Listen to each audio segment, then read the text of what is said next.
And we can start the live stream.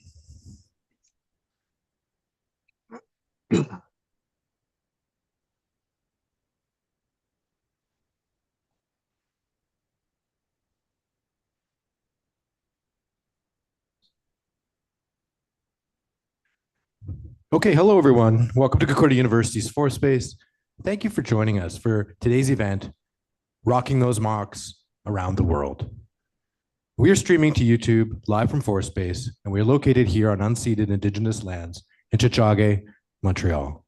We would like to extend our gratitude to the Kanien'kehá:ka Nation, who are the custodians of the lands and waters on which we gather today. We respect the continued connections with the past, present, and future of all Indigenous peoples and nations who have and continue to make these lands and waters their homes. Here at Fourth Space, we work with our university community to help mobilize knowledge by co-creating daily activities that examine research, questions, projects, things happening across the university. And we're running today's event as a live stream Zoom meeting also. So we welcome comments and questions there via raised hand or the chat. And for those of you here in the space too, if you have any questions later on, just raise your hand and we'll bring a microphone over to you. And now to get things started, it's my pleasure to pass the microphone over to events coordinator for the Office of Indigenous Directions, Aidan Kondo. Aidan, fantastic to have you back. Thank you so much, Doug, and thank you everyone for coming here today for our annual Rock Your Mocs panel discussion. Every year we try to do something a little different and highlight different areas of Indigenous cultures. So I'm really excited today to be exploring the topic of culture identity through clothing and regalia through a mix of diverse Indigenous perspectives. We're going to be having First Nation, Inuit, and Maori perspectives. So now I'm going to pass it on to our moderator for today's event, Cheyenne Henry, who is the manager at the Altsanachta Student Center. And I'll allow her to introduce herself, and then we'll go through the panelists so they can each talk a bit about themselves and then get started with the event. Thank you. Thanks, Aidan. Okay.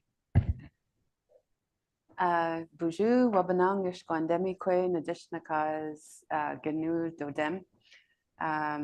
Welcome to the Rock Your Mocs event 2024. My name's Cheyenne Henry, and I introduced myself in my language. I'm a Anishinaabe from Treaty 1 territory, and I grew up in Winnipeg, Manitoba. I introduced my name, which is Eastern Doorway Woman, and I'm from the Golden Eagle clan. So I guess I'll go right into the questions, and I just want to welcome Glenn Cruz, who's joining us online, and Pasha Partridge, who's joining us in person here. So I just will want to start off, and maybe I'll start off with Glenn, if you want to talk to us about who you are and where you're from. Kia ora to, and kia ora tatu, hello and welcome to everyone. My name is Glenn, je m'appelle Glenn. I am of a mixed background. My father was Maori and Samoan, and my mother is Spanish and Filipino, but I am talking to you from Toronto, and I live in Toronto, and I travel to different areas of Canada, but specifically in Quebec, in the province of Quebec. And I was just recently in Montreal, and I teach from my culture. I teach the Maori Haka, and I continue to share culture, specifically about that dance that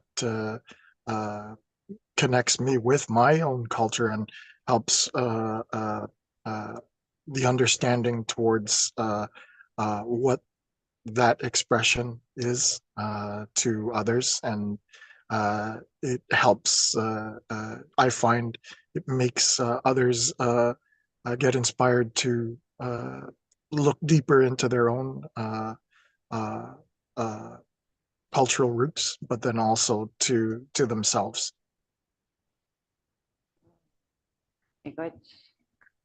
Thank you. And I'll bring the question over to Pasha, if you want to talk to us about who you are and where you're from. Nakumi Takanigati, Paso Vunga Kucho Miangutunga, Kanawaki Miangutungalu. Hello, I'm Pasha. My name is Pasha. I'm from Kuchok and Kanawaki. My mom is Inuk from Kuchok, and my dad is Kanyankihaga from Kanawaki. I'm an artist. I do so many different things. It's always really hard for me to introduce myself because I never know what angle to go at it. But first and foremost, I'm a mom. So everything, I'm an urban Inuk Mohawk mom. So I always feel like it's very important for me to share my culture with my son as I learn it, as I go through it. And yeah, it's always so interesting for me to experience teaching the next generation, especially when you're somewhat disconnected from your culture and community. So you find other ways to connect. And some of that for me is through my art. Oh, the mic gets louder, sorry. Yeah, so I learned how to make boarlooks when I was younger, and I've made some slippers, and I don't actually know what the slippers are called in Inuktitut because it wasn't in my like regular use vocabulary when I was growing up.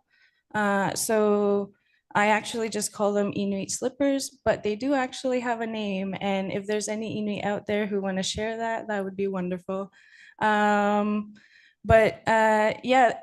have wonderful footwear that I've always really appreciated because there's haliniks, the center of the slipper or the kamik.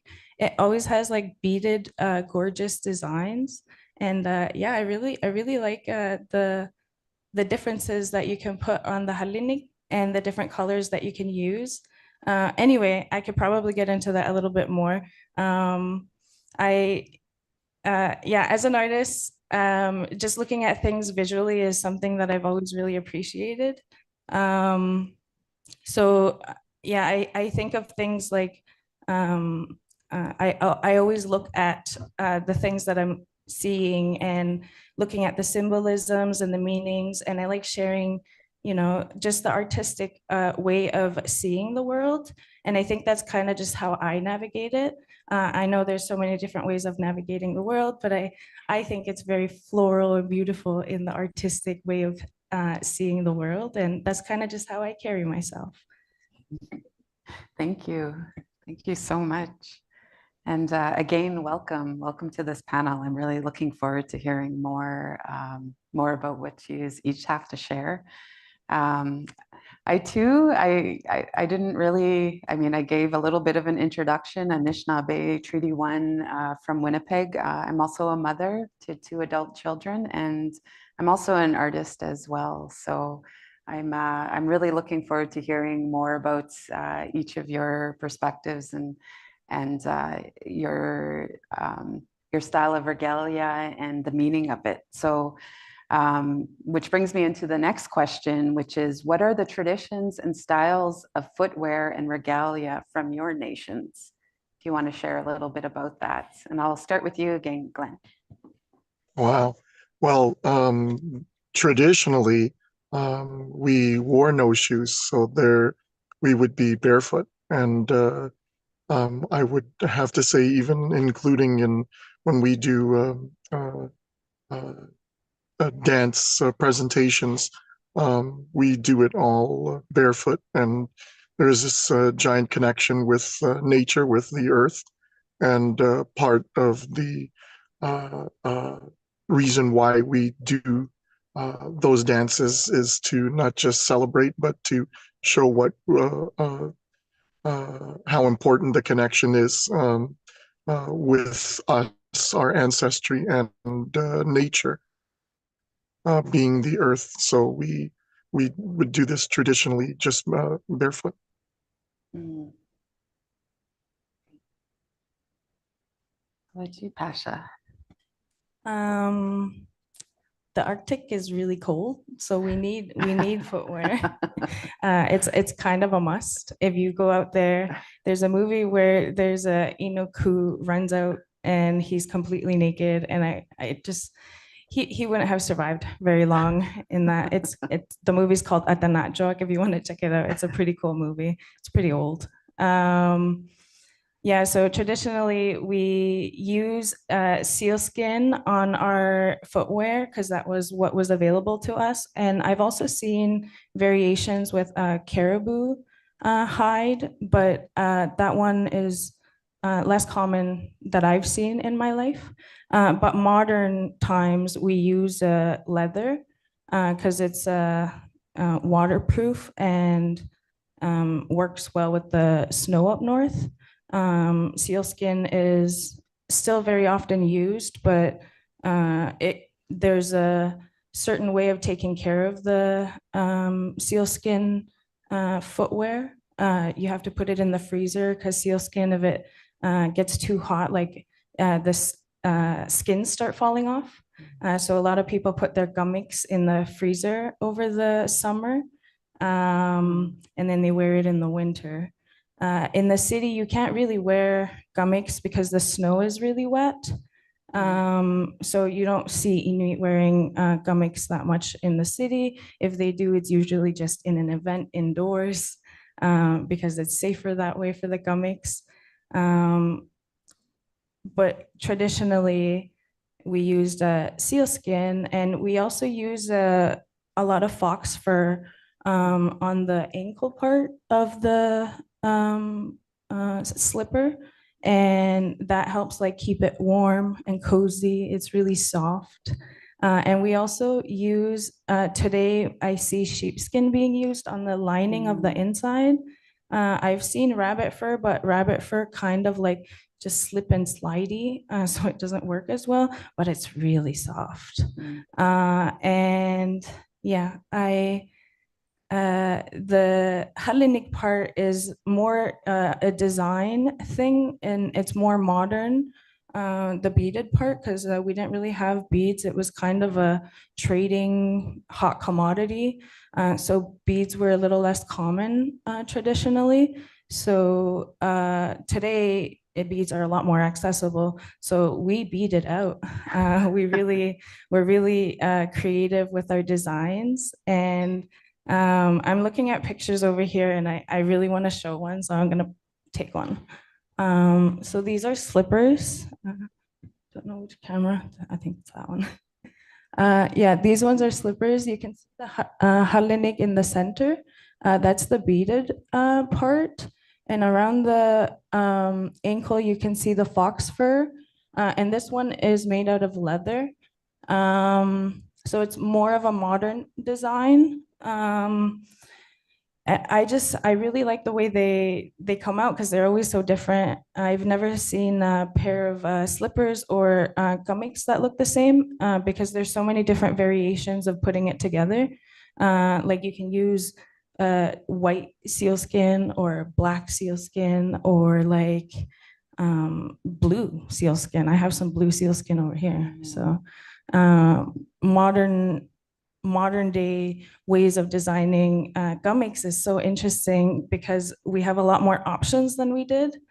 It still is functional. It's just more colorful. Oh, that's great. So beautiful. I feel so lucky to be like in close vicinity to all the samples here. So I think for us, Anishinaabe, Ojibwe, there's a certain style of moccasin, and I think it's the pucker toe, right? Is one of the styles that Anishinaabe use. I think usually it's I find that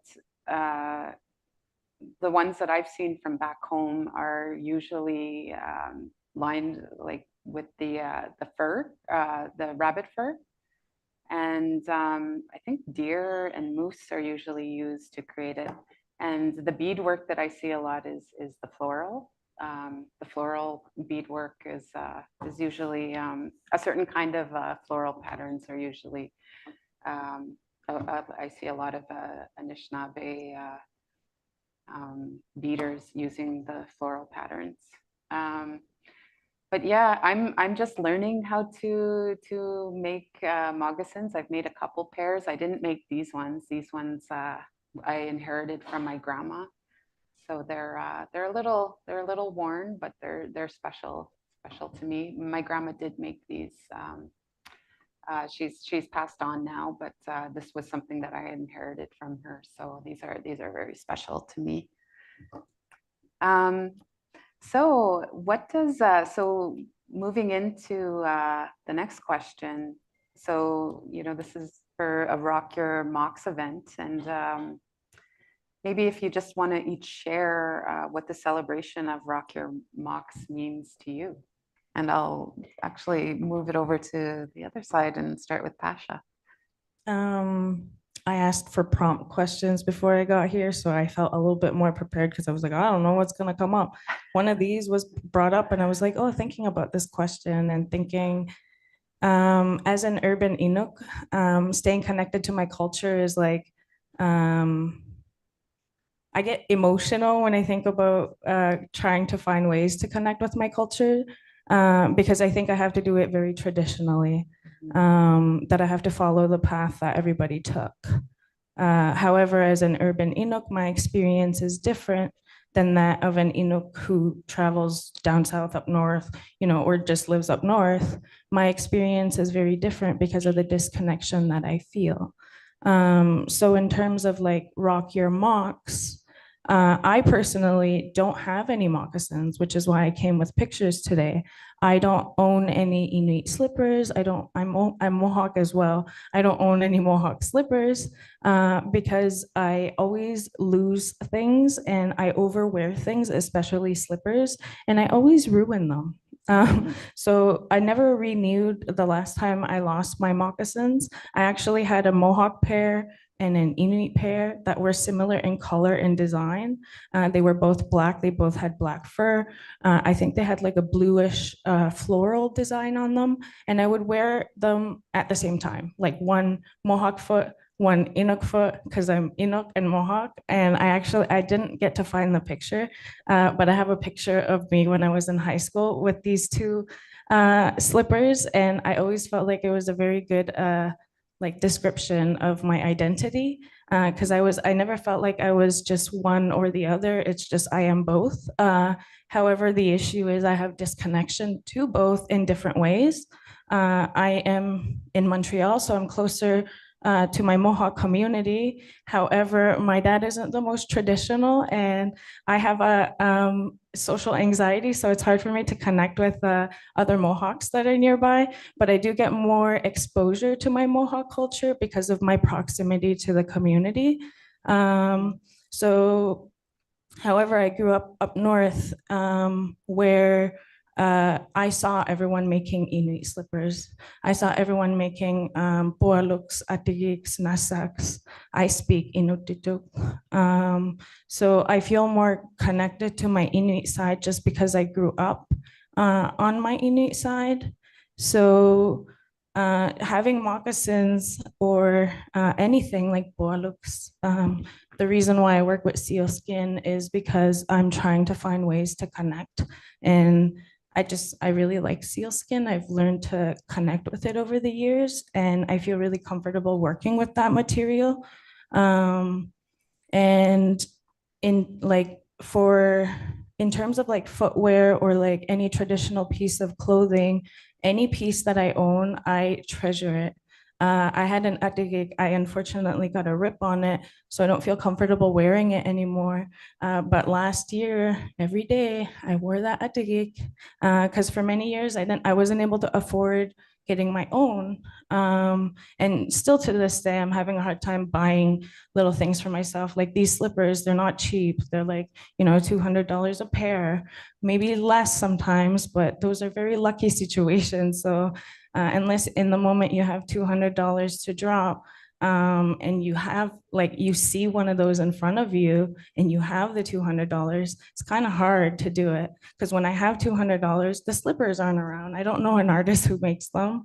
Or if I do know an artist, they don't have some right now.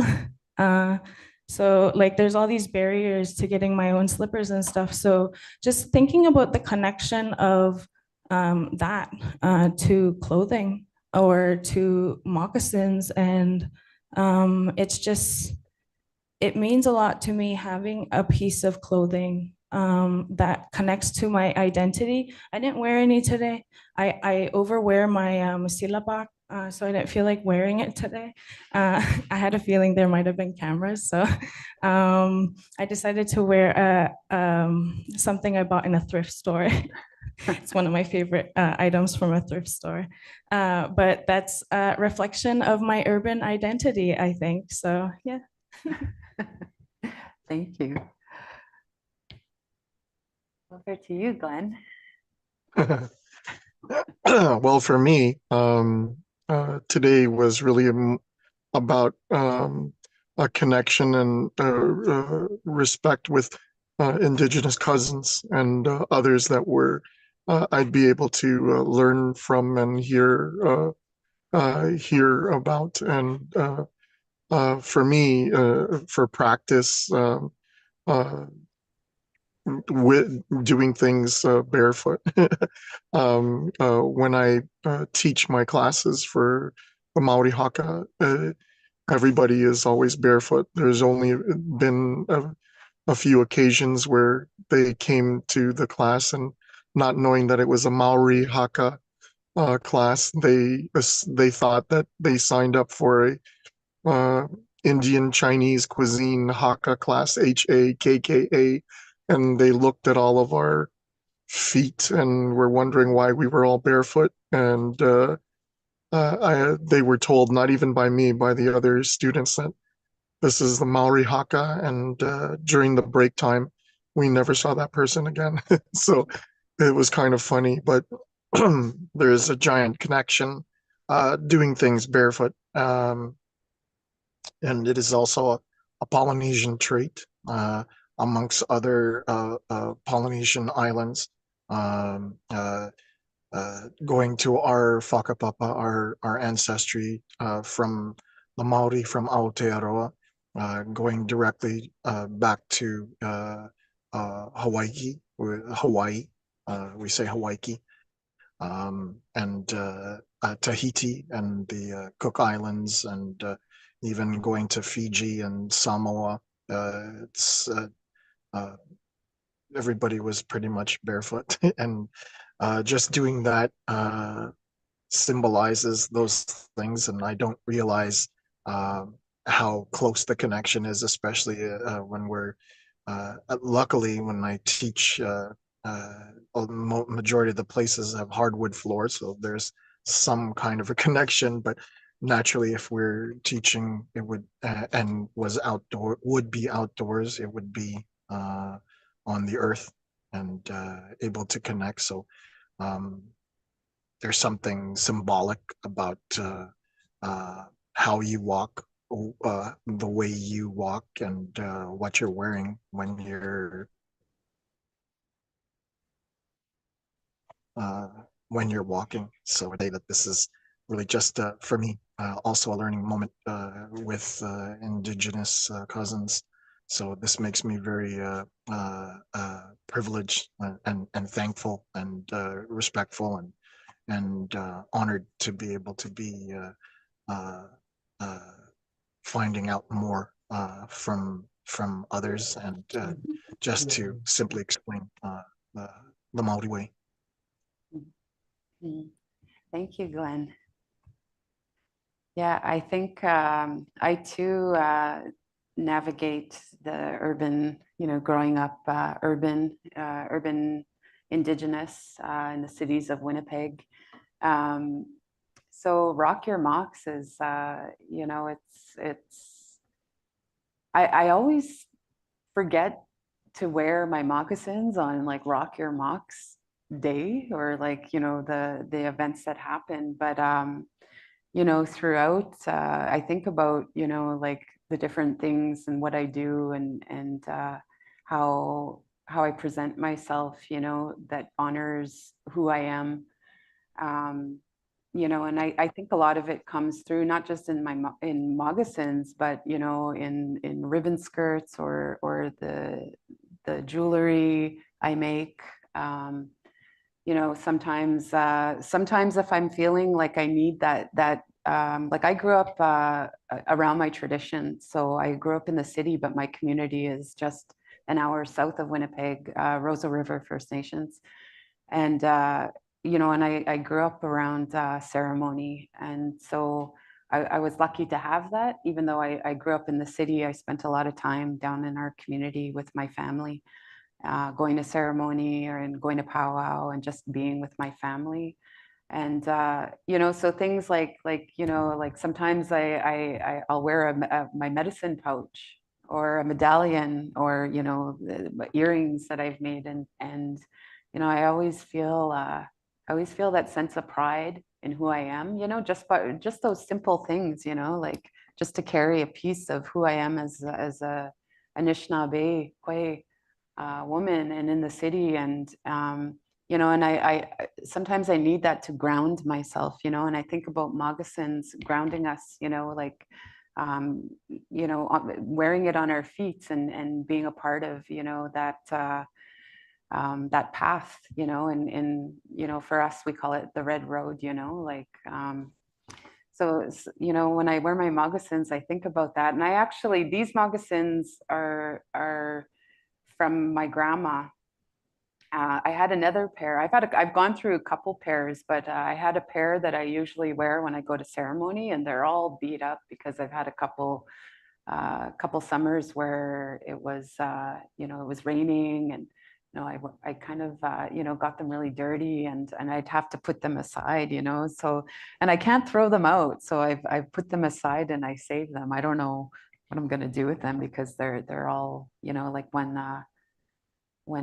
hide gets wet and like over time it's very hard and stiff, so I can't really, I guess I could try to soften them. I don't know how to do that, but I've kept them. But so I think like the celebration of Rock Your Mocs is great, but I feel like any day that I can represent and you know, have a piece of me, it's, you know, celebration is every day. You know, it's always a great day to be Indigenous. So I guess this kind of goes into our next question. So how does wearing traditional footwear or regalia empower you? For me, when I go out, there's certain situations I'm just going to think about the positive right now, because there are situations in the city where you don't necessarily want to wear your akdigi because you don't want to be you don't want to hide, like you get kind of targeted. Like I get approached sometimes like, oh, are you Inuk? And now I'm like questioning, like, why are you asking that? And all these safety things come to my mind as an Indigenous woman. But on the positive note, when I'm on the bus and I'm wearing like, you know, very indigenously obvious earrings, there'll be someone who's like, oh my God, I love your earrings. Who made them? And then we start talking about the artist, and now we made a connection.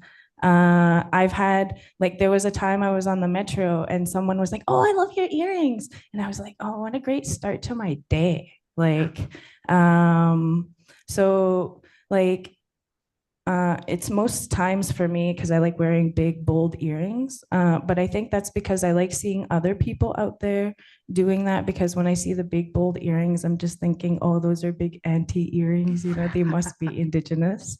So I feel somehow less alone when I see others doing that. And I see more and more people just wearing their regalia or their ribbon skirts or just anything that is connected to Indigenous culture. I see more and more people wearing them out in public. And like when I was younger, I'd get this kind of sense of like people would look at you like, oh, that's kind of weird. But today people are just like, oh, it's a cultural garment. And they just, you know, continue on with their day. So I feel like just by wearing it every day as a regular piece of clothing, you know, it empowers us on a, it might not be like a obvious way, but in that small, minute way, each and every one of us feel this empowering like togetherness in wearing our clothing proudly. And who wouldn't be proud to have like bright colored Inuit clothing? Like, especially in modern times, like I really love Inuit modern clothing because I love seeing models like on Facebook and stuff. It's getting very popular to see Inuit models out in like Ottawa in fashion shows and stuff. And it's the coolest thing to see because you're seeing Inuit like traditional clothing on the runway, but they're like all bedazzled and like modernized, and it's just the coolest thing to see. And like I said, there's so many different variations of expressing yourself. And like these ones, the pictures I have in front of me, this one has an ulu. This one also has an ulu. An ulu is a traditional Inuit knife. It's very feminine. This is also very feminine. It's a flower. Men don't usually have beaded haliniks. Inuit are still very gendered. So I actually never seen a dude with a beaded halinik. So I should have found men items just to show the difference, because Inuit with the gamiks, the women have a certain design on them. Like I think they're, yeah, this one is, I don't think this is traditional actually, because usually women have like oh, actually I'm forgetting, I always forget, but men have either horizontal and women have vertical. I think it's the other way around. Anyway, I always get mixed up with it, but I always find it so interesting. So like I've seen someone make a gummick and they posted it and say it's for a woman, and then someone will be like, but that's a man's pattern on the gummick. And I'm always like, what do you mean there's a man's pattern on a gummick? So like, you know, you express yourself through your clothing, and that is just so cool to me. Thank you. Glenn. That's great. That's wonderful to hear. Listening to both of you talk about other forms of, like, aside from your footwear, because naturally in the city of Toronto or when I'm in Montreal, I won't go barefoot. But I do have representations. Before I used to wear, and you'll notice a lot of Polynesians wear hey tiki, small necklaces. They're made out of bone, and they have different meanings for depending on what type of symbol has been that you're wearing. Or if it's a hook, it's meaning a lot of family unity and strength as a provider. Or if you're wearing a koru, which is like it's like a little swirl, then that's usually a lot of it's a more feminine symbol. But or if they have, it's called the tanifa, and the tanifa is a great protector from the sea in the realm of Tangaroa, who's the god of the water. I used to wear those, and traditionally they were made of whalebone, but that's not allowed anymore. So majority of the time it's caribou bone or deer bone. But since going to Aotearoa in 2019, just pre-pandemic, I was gifted by my elders, my papa. We say for elder, for man it's papa, and for woman it's faya. I was gifted by my papa who made it, and my faya, Jess Aranui, at the marae, and they gave me this, which is the heitiki that I wear now, and it's made from ponamu, which is Maori greenstone. This isn't so green. This is more of a mustard color, which made it pretty cool. And it's in, they told me you have to stop being just a kaya, a teacher. You have to begin to be more of a rangatira, a leader, a chief. So you have to make the a little more challenging, more difficult. You have to give a little more of a leadership role instead of just teaching and I always wear this. So not just when I teach, also it symbolizes for me part of my culture and part of family, which makes it really nice. And I get a lot of questions also, and most people will ask, "Oh, is that real, a dinosaur tooth, or something?" But it's not. It leads into me explaining what it is. Or for some people, they ask, "Oh, is that ponamu? Is that Maori greenstone?" And the significance of Maori greenstone. Uh, uh, One of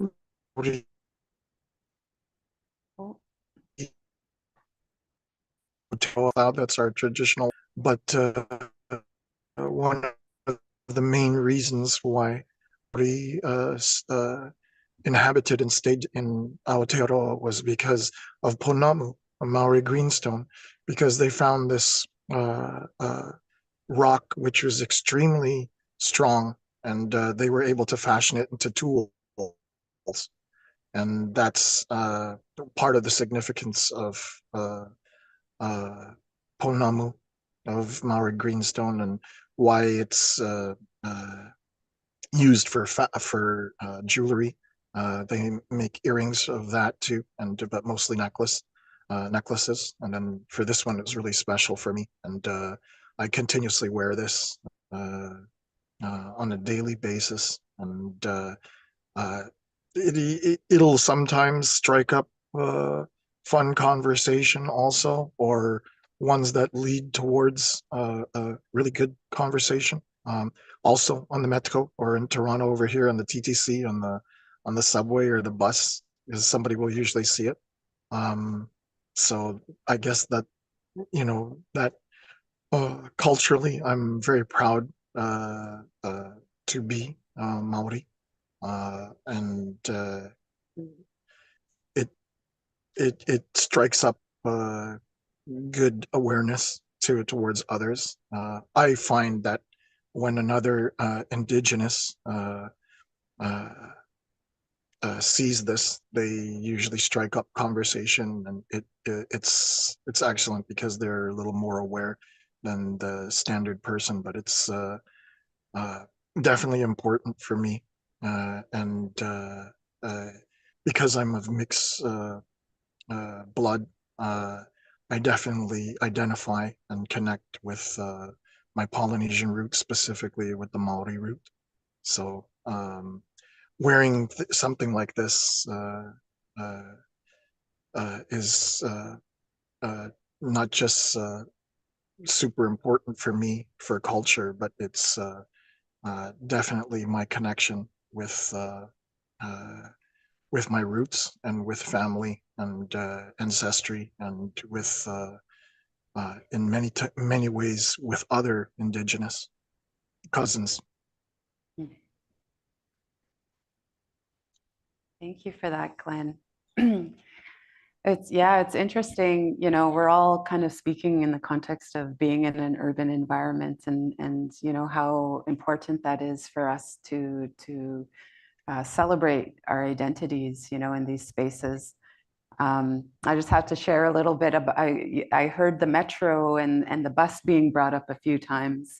An art project or interventionist practice that I had done back in 2007 in Winnipeg actually explored some of that, sharing some of our celebrating who we are as Indigenous people in Winnipeg, because Winnipeg has one of the highest urban Indigenous populations per capita in Canada.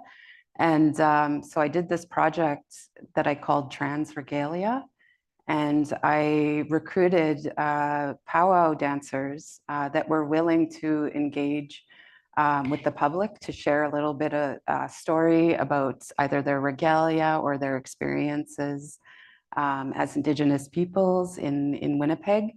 And I coordinated them to get onto public transit in different areas of Winnipeg during, I think we lost Glenn. We lost him? Oh, that's unfortunate. Okay, well, hopefully, is there a way that maybe you can bring him back on? Yeah, he should be able to just join back in on that same link. He maybe Okay. is just trying to restart his computer. We can see that. in terms Yeah, of it was network. kind of going out. But yeah, so this project, we a couple, I was able to coordinate some like powwow dancers that were willing to engage with the public, and they got onto city buses during morning rush hour and engaged with the public and to share a story. So they're really utilizing that public space as an opportunity to engage and build community. And it was really positive, and people were asking questions, and my daughters they were just little girls at the time, and they were on one of the buses, and it was a really interesting like good experience for a lot of the people.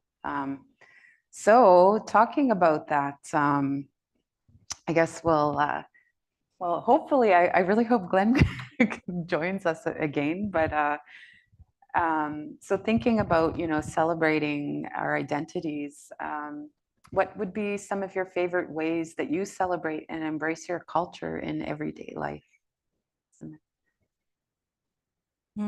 That seems like a really deep question that I feel like I'll be changing my answer throughout the years as I progress in life.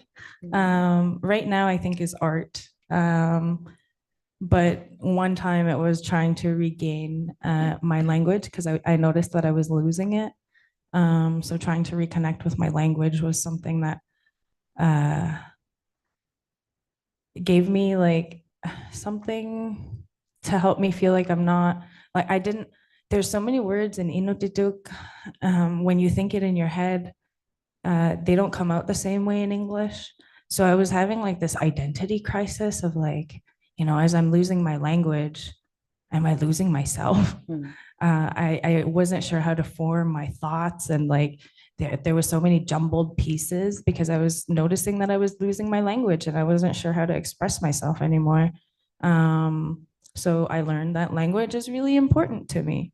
So I actually got it, like the Inuktitut Inuvunga tattooed on me because I was 14 when I moved away from my community, and I didn't have I wasn't an adult when I left, so I didn't have my whole childhood to learn the language. So when I moved to the city and started learning French, I started losing Inuktitut. I had actually made the decision not to go to school in Ganawagi because I didn't want to learn French and Mohawk at the same time. So I made the decision to go to the school in the city where I would just learn French. And it was a good choice that I didn't decide to choose to do Mohawk and French at the same time, because that probably would have been way too much. I was really academically pushing myself. So my grades really mattered. If I had like 50s and stuff, I would have really had a hard time. The language part was something that I had a really long time to like deal with. And still to this day, when I think about it, I still get emotional. But I think that's a part of the process for me, is just accepting that. But right now, the way that I try to connect with my culture, ways that I keep connected, is by just making art. I recently learned how to do soapstone carving last year in November. It's been 1 year now, and I have a lot of finished pieces, but they're mostly jewelry. I'm a jewelry artist, so I actually made these sealskin earrings. They're just little teardrop sealskin pieces on a chain. I've only made one pair of these, and every time I wear them, people are like, "Can you make more?" But I'm like, "Oh, but it's uniquely my design." But yeah, so I make jewelry, and that's how I connect with my culture. I started first making miniatures. So I was making like a miniature comics and poaloks, the slippers. I actually made a film at one point that had my little slippers going, like there was a footage of it like walking on my face, like a childhood picture of me. And it's one of my favorite footages because you can see a very beautiful piece of a slipper that I made. It was very small. It was like this big. It had a beaded halinik on it. It had a sealskin trim around the ankle part. It was made out of leather, a really cool, it had a texture on it. It wasn't like a flat leather. It had like a snake print or something on it. I was like, oh, it's so cool. And I incorporated that in my film. And yeah, I'm just kind of going all over the place. I'm just thinking about the miniatures right now because that's what I started as. I posted a pair of small miniature gummick keychain that I made for Christmas for my family in 2016. And my friends were like commenting, can you make me a pair? Can you make me a pair? And the requests just kept coming and coming. And I was like, okay, I think I'm an artist now. I sew. I never really sewed before that. So now I sew, but I don't sew big pieces like these here. I sew little miniature keychains. I did that for a while, and then it started getting really hard for me to do the miniatures. So I started going more into jewelry and just really connecting with like what sealskin means in the modern time today, because sealskin is banned in a lot of places in the world. So I can only sell sealskin within Canada, and I just trying to connect with that like concept, because Inuit are known to work with sealskin like down to its smallest core.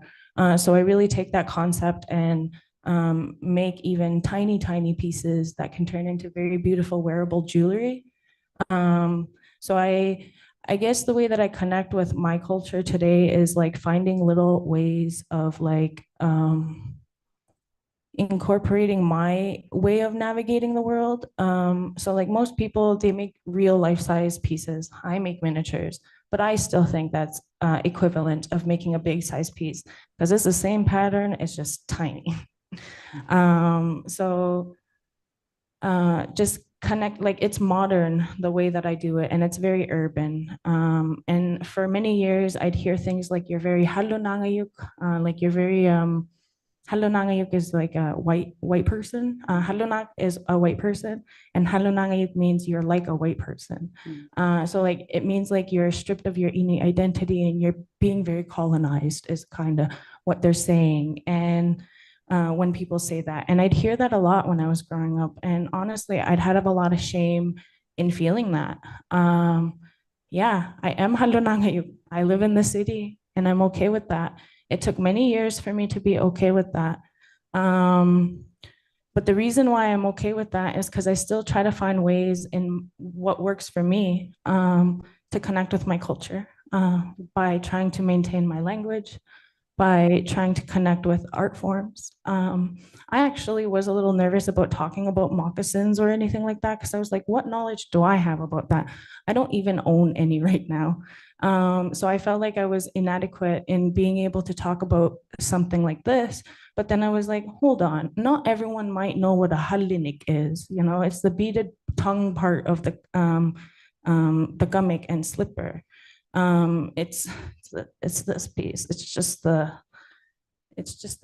tongues. It's the part that you put on the foot. And like, you know, there's little things that I carry that I just absorbed as I was growing up. And as an urban Inuk, sometimes I don't remember, like I don't realize that that little tidbit of information, not everybody knows. So why not go share what you do know and be transparent about the things that you don't? And that's honestly how I try to stay connected to my culture, is being honest with what I have available to me. And like, for example, I made a hudlik last year. I didn't know how to light it.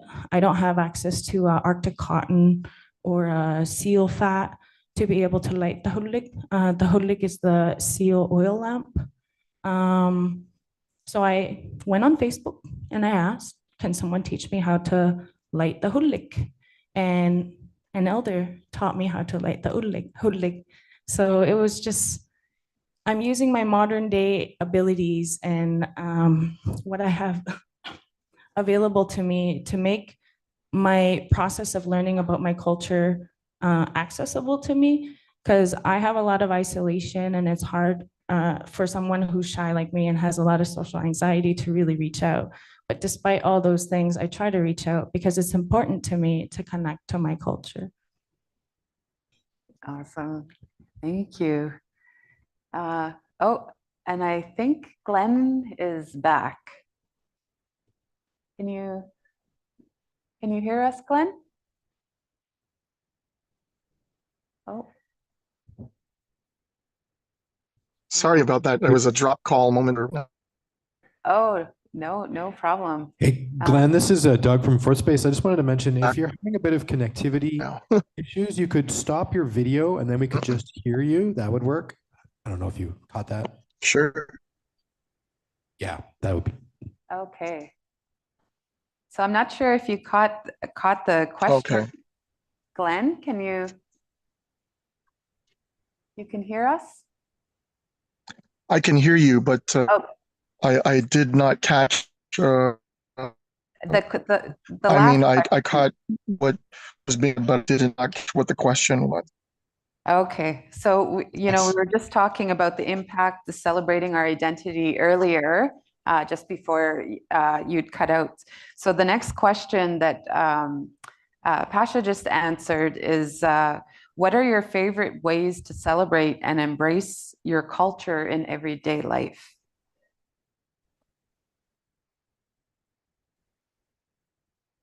Ooh. No?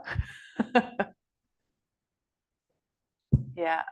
I think we lost Glenn. We lost him again. Oh, yeah. Little technology. Well, I'm gonna move on to the next question here, and this is kind of Continue. oh, does it work? Oh, okay. So I'll move into the next question, and maybe this is something you can, and you kind of spoke to it a little bit. It's a good segue into it. And it's, what would you say to a non-Indigenous person who wants to participate or support Indigenous cultures? Don't sell it. As a artist, the first thing I think about, like if you're teaching a non-Indigenous person how to make boaloks, like for example, the person who made these boaloks is actually a non-Indigenous person. Can't really tell, which I really appreciate. You can kind of tell because it's first time sewer things, but I really like the flaws in it. It adds character. But she didn't sell it to me. She gifted it to me. I appreciate that. I don't recall her ever selling any of these pairs after learning how to make them. Instead, she would make some for family and friends. Totally fine. So like, I like sharing culture. I like exchanging information, exchanging different things. But there are some things that others should not profit off of if it's not done in a respectful way. Like if you're going to profit off of creating Indigenous art, at least have an Indigenous artist create it and then sell it for them. I don't know, like there's a way around it where you can business strategize with an Indigenous person involved. But celebrating and sharing culture is just wonderful. There's just certain criteria that I feel like some people muddle, mix the nuances of. And I think that very, very bluntly to me is just don't sell it. Because yeah, I'm an artist and I do teach workshops as well. And a lot of the times people ask like, oh, is it appropriate for me to learn how to make a sealskin jewelry earring? And I tell them that Inuit do not own the sealskin material. You can make whatever you want. Just don't make a uluk shape, an inukshuk shape, those very Inuit items. Just refrain from those. You can make like a heart shape, a star shape. I don't know. Choose any halunak shape you want. Totally fine. But as soon as you start making our very sacred cultural things, that's where it gets a little weird. I have what's really funny is there's a Maori person in here, and I have a Maori tattoo on my back. I went to New Zealand in 2023, sorry. And I was really excited about getting a tattoo because I know that Maori are really known for their tattoos. But I asked the tattoo artist first before I got the tattoo, is it culturally okay for me to get this tattoo as I'm not a Maori person? And the response I got was, oh, I'm not going to give you our cultural symbols. I'm just giving you like a basic symbol that everybody, like it's kind of like when you open a tattoo booklet, it's just available there. It just looks a little Maori, is what she said. So I was like, okay. So it's not actually a Maori tattoo. I just got tattooed by a Maori person. Fine with me. I'm not trying to pretend to be Maori or anything. And I'm very transparent when people see the tattoo. I explain where I got it, because then now there's a connection with me traveling to the other side of the world and learning about another person's culture. So now I'm sharing another person's culture. The tattoo I have is a putama. It looks like a staircase. And what I was explained to for this tattoo is it goes up for knowledge and sideways for rest. Up for knowledge, sideways for rest. And then you go back down your lineage and you pass down that knowledge to your family, to your ancestry. And the reason why I was given this tattoo is because I had talked about how I like education, and trees was a big significance in what I had explained to the tattoo artist. And so she was like connecting all these different things that I was bringing. And she was like, the person who came up with the putama was the goddess of the trees. So that's kind of how we landed on the putama. And she made X's of the, it's not in lines, it's in X's.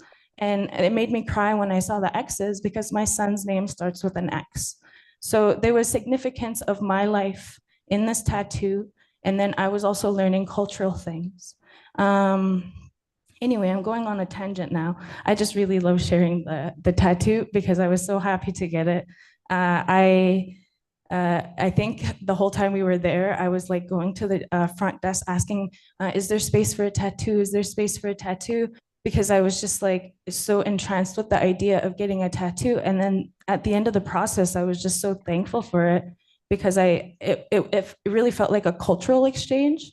So sharing of culture, I think, is fun. As long as there's respect and care with the way that you do it. And yeah, that's my take on this. Awesome. Thank you. Hello, welcome back again, Glenn. Sorry about that. So that was beautiful. Yeah. It was so great. I'd love to see it after.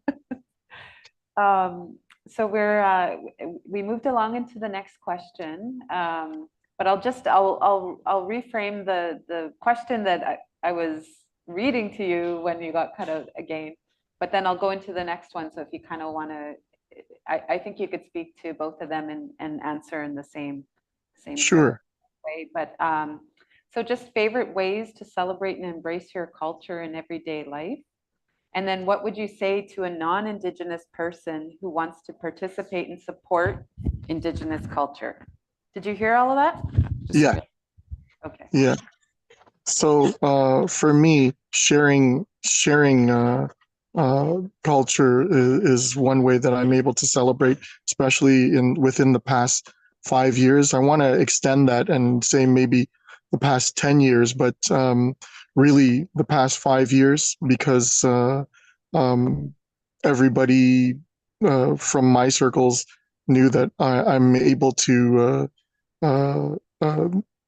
that I practice in the Haka and I teach the Haka. So constantly it would be always and it's different circles too. It's not just it comes back to the question of do you have to be Maori to do the Haka?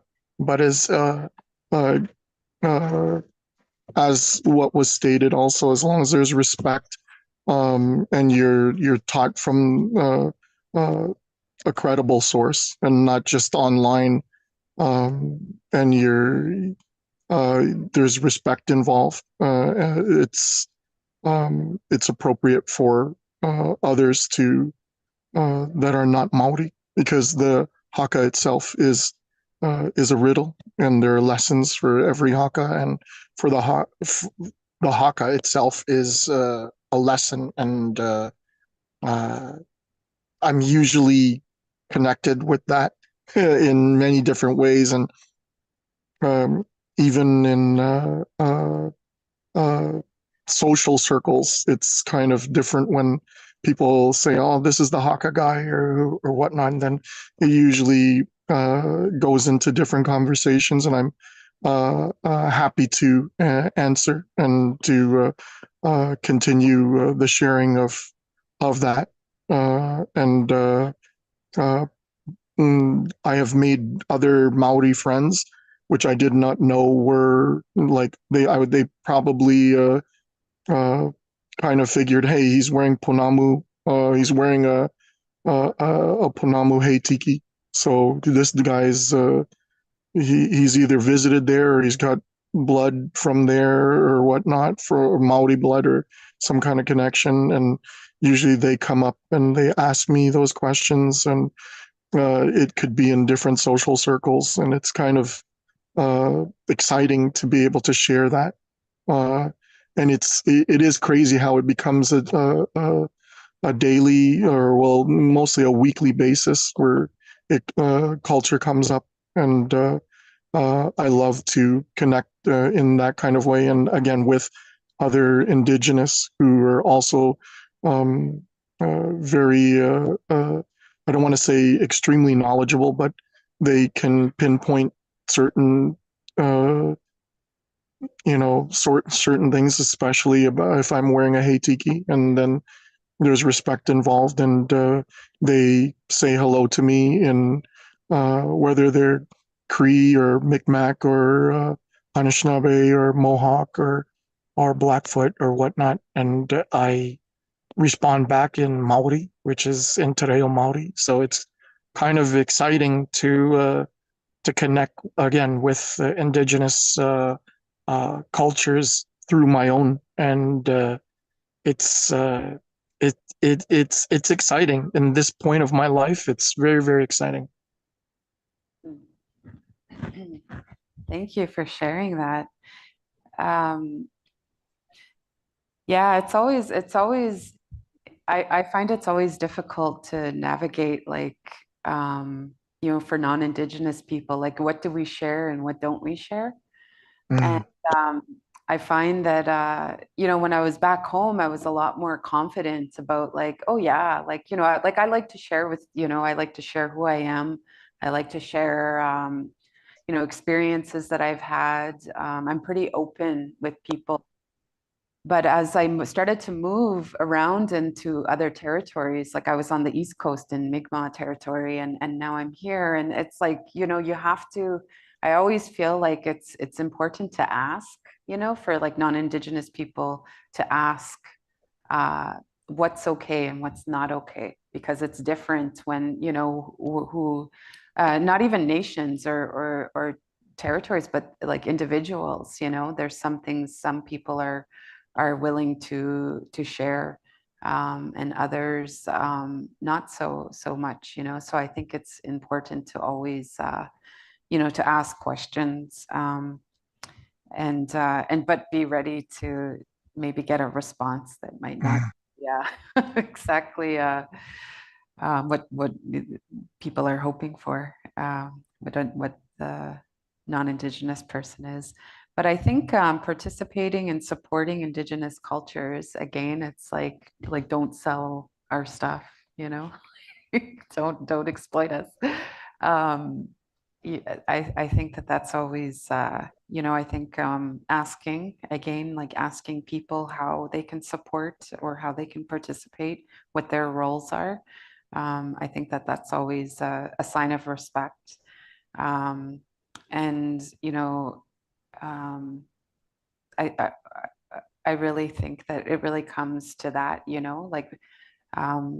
building a relationship, taking time, being patient, all those kinds of pieces are ways to participate and support, and not knowing, because sometimes even that support, it's not a linear kind of thing. It's like reciprocal, right? It's back and forth, so understanding what that looks like, and that what that support can represent, is not always represented in this like linear way. It's going to be a back and forth, maybe numerous times, to get to figuring out how what that support looks like, what that relationship looks like.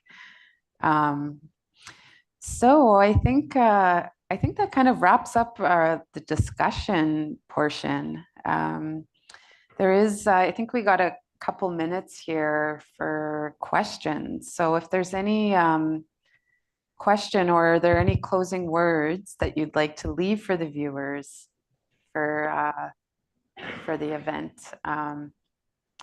We can kind of maybe, well, no, I'm going to ask questions first. Sorry, Yeah. I jumped right into that. So yeah, if there's any questions from the audience. to Also any of the online, we panelists. have an audience online as well. Yeah. If they have questions, they could pop them in the chat, but they're also Yeah. welcome to turn on their cameras, mics, and ask it that way. If you do put it in the chat, we'll read it out. Also here in the spaces. Any questions here? I just want to say thank you to both of you for sharing, and also you, Cheyenne, for everyone to share your culture and what it means to wear your regalia, or wear, to be, barefoot, in terms of the ground. But I just had a really direct question to you, Asha, is you talked about selling your work. So are you currently selling at the moment? And where do you sell? Where can we find it? Because the holidays are just around the corner. I have a market coming up actually this weekend. It's my birthday weekend too, so I'm hoping I have good sales because of that. I'm gonna have my birthday smile on. It's the Southern Quebec Inuit Association, the Montreal Community Network, and I think the Friendship Center. I feel like there might be a fourth organization involved with this. But they all got together and they did it last year too. It's a big Indigenous winter market. It's going to be at Saint Laurent, but you can check. It's called the Indigenous Winter Market. I think if you go on Facebook or something, you can find the event. It's on Saint Laurent, so as long as it's at Saint Laurent, it should be the right event. Yeah, it's a big event where, like, I think they said 60 Indigenous artists were accepted into this event, and it's always so good. Like, it's literally my favorite market of the year because it's the holidays. That's when most people, I notice, go around buying Indigenous gifts because there's like Christmas holidays, and the Indigenous colleagues might want to, gift in line with their culture or something. So I have a lot of people coming to me that are coming from different organizations saying like, hey, I want to get a gift for my colleague. Yeah, so just gift giving time. Yeah, so that's this weekend. And then I have another market next weekend at the Daphne Center. Is it next week? I think that one's Satdutvi. It's in Dorval. And then the weekend after that is Daphne Market. They're a Indigenous community organization that like focuses on art. So yeah. Thank you, and a future happy birthday. I noticed there was a link posted in the chat there just to the first market you mentioned, Pasha. Any other questions here in the space? Or online? Anyone on Zoom? Okay. Okay. I think that's it. Yeah. Okay, so I'll just yeah, put out there the closing remarks or any closing words that you'd like to share, Glenn or Pasha. I always think it's really interesting to share at a panel or like just talking, because I always get really surprised with what comes out of my mouth because most times I'm not processing this like on my day-to-day basis. It's something that I process in the moment, and it's always so nice to reflect back and think, wow, I used to be really shy and I wouldn't be able to speak in front of people, but now I'm able to. And I think it's because I'm feeling confident in myself as an artist, and also in the cultural knowledge that I do have, and also being confident in not knowing everything, being transparent about that and just sharing what I do know. And yeah, I really appreciated this experience. Just talking about art is always really fun to me, and moccasins are a really cool footwear. They're really warm, so if you don't have any, please get yourself some. You can get Inuit slippers or Mohawk moccasins, or you know, another culture's moccasins. They have different styles and different um, uh, cultural significance to them. So it's always nice to learn about them and, you know, just ask questions. Thank you. Glenn, do you have any closing remarks? Well, also as the person who had asked the question earlier, I would also extend early happy birthday to you, Pasha, and to both of you and to everyone. I'm again very honored to be able to just spend some time to learn and to share with Indigenous cousins. It makes it really, really special to have a connection. To have a connection.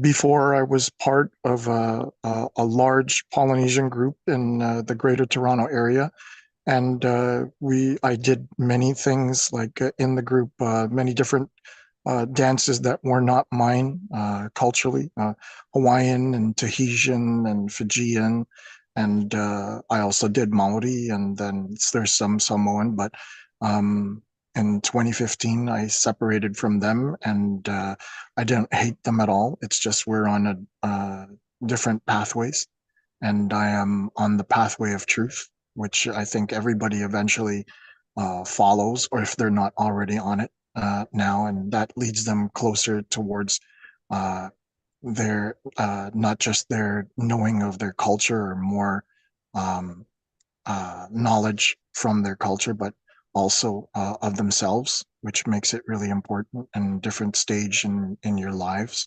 So I extend a lot of love, strength, gratitude, patience, and care for everyone, Indigenous or not, and not, because we're all connected in one way. So I say that to everyone, and thank you for this honor to be able to connect with everyone here and to share culture. Awesome. So I just again want to thank everybody for coming and speaking about your experiences and your amazing work, your reflections on this Rock Your Mocs event panel. I also just want to take a quick opportunity to plug our Indigenous holiday market. The Otsinhakta Indigenous Holiday Market is being held here on campus in the EV auditorium next week, November 28th, and that's from 11 to 4. So please attend if you're looking for Christmas gifts, you know, if you want to support the local and students, Indigenous community here at Concordia, definitely, and in Jajaje, definitely attend the market. And yeah, and again, I just want to extend a thank you to Glenn and to Pasha for sharing and being a part of this discussion today. Tinakwe. Thank you. Nakopmi. Perfect. I don't know if okay, yeah, this mic's working. I just kind of want to reiterate what Cheyenne said. Thank you to Glenn, Pasha, and of course Cheyenne for sharing your stories and experiences today. We've explored the significance of clothing and representation and how that has impact on our culture and our identity. I'd like to say thank you to everyone that joined in person and online. And of course, thank you to Fourth Space for always being so welcoming and having us here every year for Rock Your Mocs. It's been an amazing conversation, and I'm looking forward to next year for sure. Thank you so much. Thank you, Aiden. Just a big thanks for Fourth Space, of course. Cheyenne also, Pasha, Glenn, thank you for joining us. And Aiden, of course, great to have you in. We will be, of course, and Sabo, adding the links into the chat was really appreciated. And thank you for everyone joining us on Zoom. We're going to be closing up the live stream now. Just let you know, it remains available on our YouTube channel if you'd like to revisit, share, etc. And hope to see you soon. Thank you.